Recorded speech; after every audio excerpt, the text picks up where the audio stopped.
Magandang umaga, klase. Kumusta kayong lahat? Bago natin tuloy ang umpisa ng ating talakayan ngayon sa araw na ito, ay mangyari munang umpisahan natin ang araw na ito sa pamamagitan ng panalangin. Tayo munang yumuko at manalangin. Our Father, who art in heaven, hallowed be thy name. Thy kingdom come, thy will be done, on earth as it in heaven. Give us this day our daily bread, and forgive us this our trespasses, as we forgive those who trespass against us.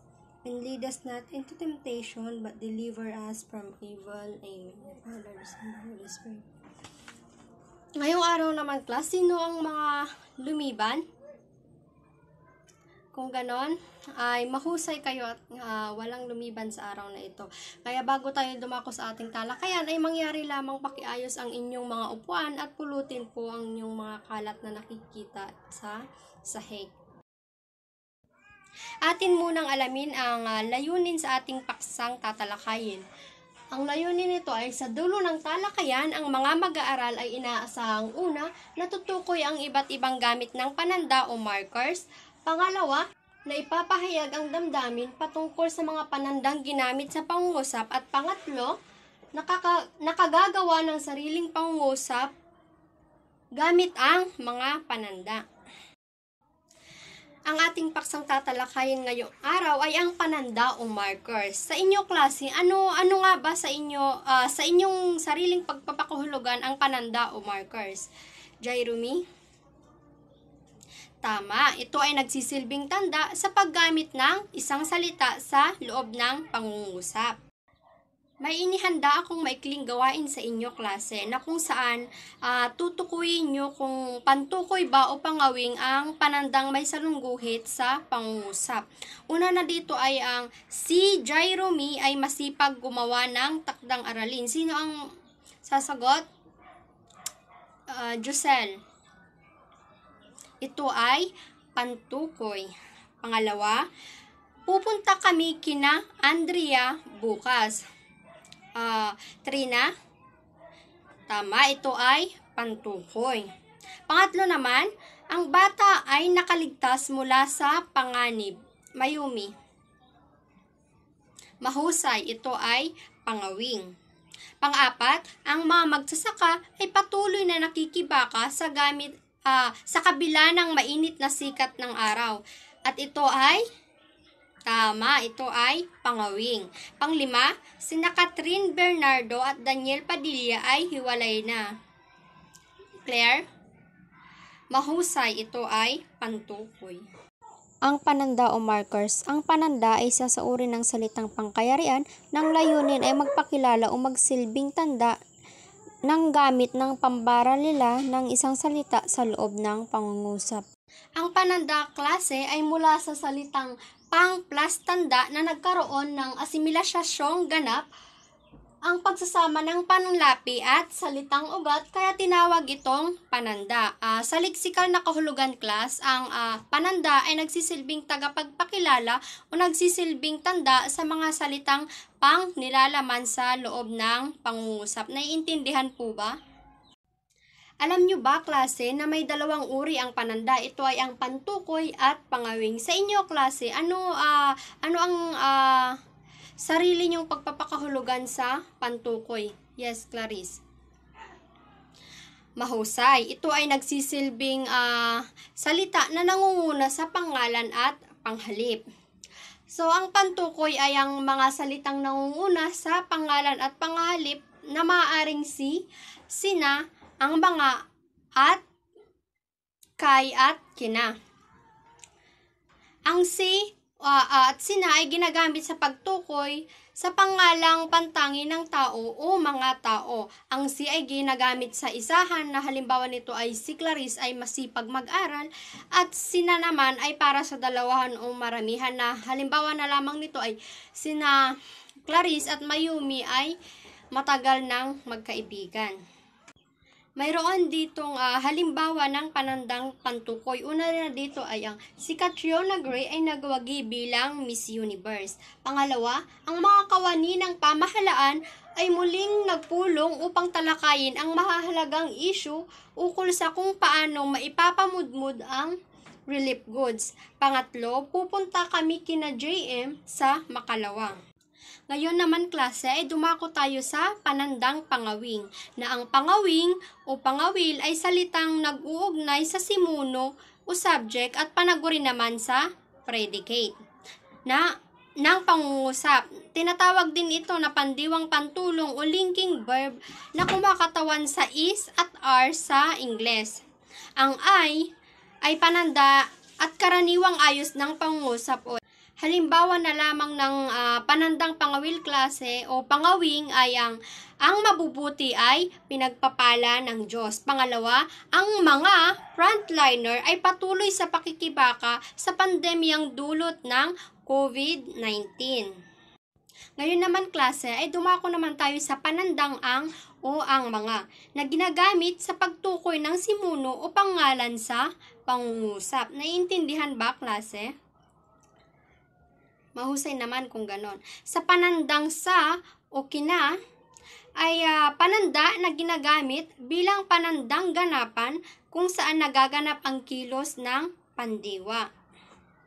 Ang panandang si o sina naman ay ginagamit bilang pananda sa pagtukoy ng tao o mga tao sa pangungusap. Ang panandang ay isang pananda sa isang pangangkop o panandang pagbabaliktad.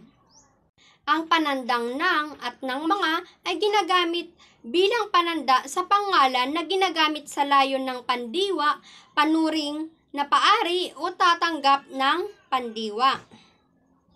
Para sa inyong karagdagang kaalaman class na may dalawang uri ng pangungusap ayon sa ayos. Ito ay ang karaniwan. Magbigay ng sariling pagpapakahulugan sa karaniwan, Mary Grace.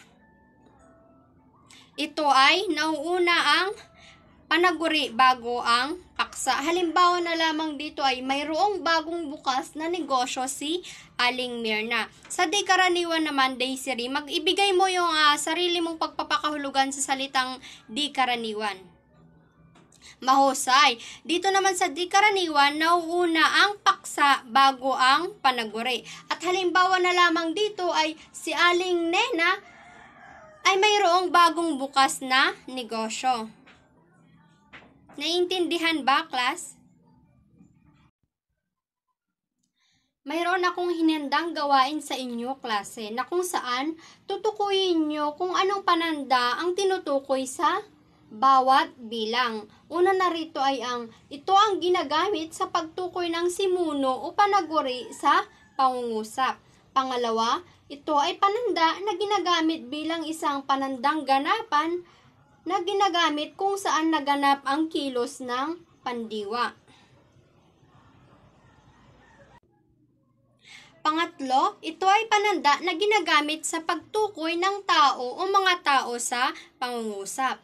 Ang pang-apat naman ay ito ay ginagamit bilang pananda sa pangalan na ginagamit sa layon ng pandiwa, panuring na paari o tatanggap ng pandiwa. At ang panglima, ang huling bilang, ito ay pananda na isang pangangkop o kadalasang ginagamit sa mga pangungusap na dituwiran o baliktad na ayos.